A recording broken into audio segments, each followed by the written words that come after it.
خالد بن ولید رضی اللہ تعالیٰ عنہ کے زمانے میں ایک واقعہ ایسا پیش آیا تھا، ایک قلعے کا انہوں نے محاصرہ کیا تھا، عیسائیوں کا قلعہ تھا، فتح نہیں ہو رہا تھا، عیسائی بھی لڑنے میں ماہر تھے، صحابہ یہاں جوان صحابہ تھے، عیسائیوں نے اندر بیٹھ کر کے ایک مشورہ کیا، ان سے لڑتے نہیں، ان کو ایک کام کریں، دھوکہ دیتے ہیں۔ عیسائیوں نے کیا مشورہ کیا؟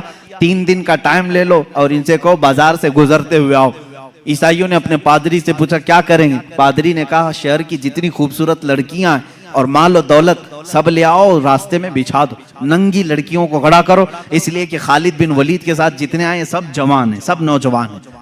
توجہ چاہتا ہوں جوانوں، جن کی نظریں اتنی ہلکی ہیں کہ ہر حسینہ کی طرف نکل جائیں، اٹھ جائیں، یہ مومن کی شان نہیں۔ ہر چمکتی ہوئی چیز کو دیکھ لے، ہر رنگت والی کو دیکھ لے، یہ مومن کی شان نہیں۔ اب خالد بن ولید کی جو فوج تھی، ان کا جو لشکر تھا وہ جوانوں سے بھرا تھا۔ عیسائیوں نے غلیظ منصوبہ بنایا، ناپاک منصوبہ، آج بھی یہی بنا رہے ہیں ہمارے ساتھ، آج بھی بنا رہے ہیں ہمارے جوانوں کو اپنے دام فریب میں کھینچنے کے لیے۔ خالد بن ولید کو عیسائی نے بلایا، کہا ہم تم سے لڑنا نہیں چاہتے، ہماری ایک شرط ہے، 3 دن کے بعد اپنے ساتھیوں کو لے کر کے فلاں بازار سے تم اس قلعے تک آ جاؤ، صحیح سلامت پہنچ گئے تو ہم قلعے کی چابیاں یوں ہی تمہیں دے دیں گے، لڑیں گے نہیں۔ خالد بن ولید منظور کر لیتے ہیں، گئے 3 دن تک آپ سوچتے رہے اتنی جلدی ہار کیوں مان لیا ہے؟ ہار کیسے مان گئے؟ کچھ تو دال میں کھالا ہے۔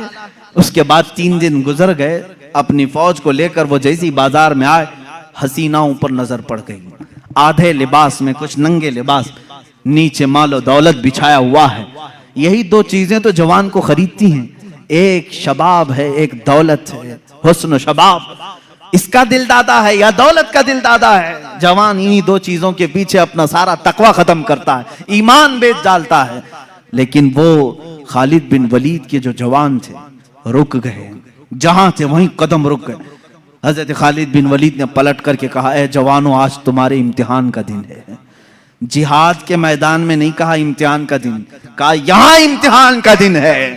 لڑائیوں میں تو وہ ماہر تھے، کسی تلوار سے خوف کھانے والے نہیں، لیکن یہ حسن و جمال کی تلواریں اگر کہیں کاٹ ڈالیں تو بھیانک نتیجہ آ سکتا ہے۔ خالد بن ولید نے کہا اگر آج تمہارا کسی کا بھی قدم ڈگمگایا، قیامت تک آنے والی امت تم پر لعنت بھیجے گی، اور اگر سنبھل کر چلے آنے والی نسلیں تم پر رحمتوں کے پھول برسائے گی۔ پوچھا ان جوانوں نے ہمیں کیا کرنا چاہیے؟ خالد بن ولید نے کہا کچھ بھی مت کرو، اپنے نبی کی سنت پر عمل کرو۔ کہا کون سی سنت پر؟ کہا کیا تم نہیں جانتے میرے مصطفیٰ صلی اللہ علیہ وسلم جب بازار میں چلتے تھے تو اپنی نظریں نیچی کر کے چلتے تھے؟ بس اس سنت پر عمل کر کے چلو، ادھر ادھر نظر نہیں کرنا۔ بازار میں گزرنے کی یہ سنت ہے جوانوں، ہر ایک کو تاکنا تاڑنا یہ مومن کی شان نہیں۔ اسی لیے میرے آقا نے فرمایا بازار میں سب سے پہلے منافق داخل ہوتا ہے اور سب سے آخر میں منافق آتا ہے، پورا وقت وہ بازار میں دیتا ہے۔ مومن تھوڑی دیر کے لیے جاتا ہے، اپنا کام کر کے واپس آ جاتا ہے۔ اور حضور نے منافق اور مومن کی دونوں شان بیان کی۔ منافق بازار میں سب سے پہلے جاتا ہے اور سب سے لاسٹ میں نکلتا ہے، اور اس کے اپوزٹ میں فرمایا مومن کہاں جاتا ہے؟ کہا مسجد میں مومن سب سے پہلے جاتا ہے اور سب سے لاسٹ میں نکلتا ہے، منافق یہاں لیٹ سے آتا ہے، جلدی بھاگتا ہے۔ بہرحال صحابہ کو حضرت خالد بن ولید نے کہا، اب صحابہ کے گزرنے کا انداز جو لکھا ہے تاریخ میں، اللہ اکبر، ایسا گزر رہے تھے کہ اگر ان کے سروں پر اگر انڈا بھی رکھ دیا جاتا تو نہیں گرتا، ایسے بالکل فوجیانہ چال وہ چلتے ہوئے ادھر آئے۔ وہ تو عیسائی فاتحانہ شان اور جشن منانے کی تیاریاں کر رہے تھے کہ سارے بہک گئے ہوں گے، سب غرق ہو چکے ہوں گے، ابھی ہم ان پر حملہ آور ہوں گے۔ لیکن تھوڑی دیر میں یہ پوری فوج کو صحیح سلامت دیکھا، وعدے کے مطابق اس عیسائی پادری نے چابیاں تو دے دی۔ خالد بن ولید سے پوچھا اے خالد یہ کون سی فوج جمع کیا تم نے؟ یہ کون سے جوان ہیں؟ ان کے اندر نفس ہے یا نہیں، خواہش ہے یا نہیں؟ حضرت خالد بن ولید نے مسکرا کر ایک تاریخی جواب دیا تھا، کہا اے نادان، تو نے ان آنکھوں کو خریدنے کی کوشش کی جن آنکھوں میں جمال مصطفیٰ بسا ہوا ہے۔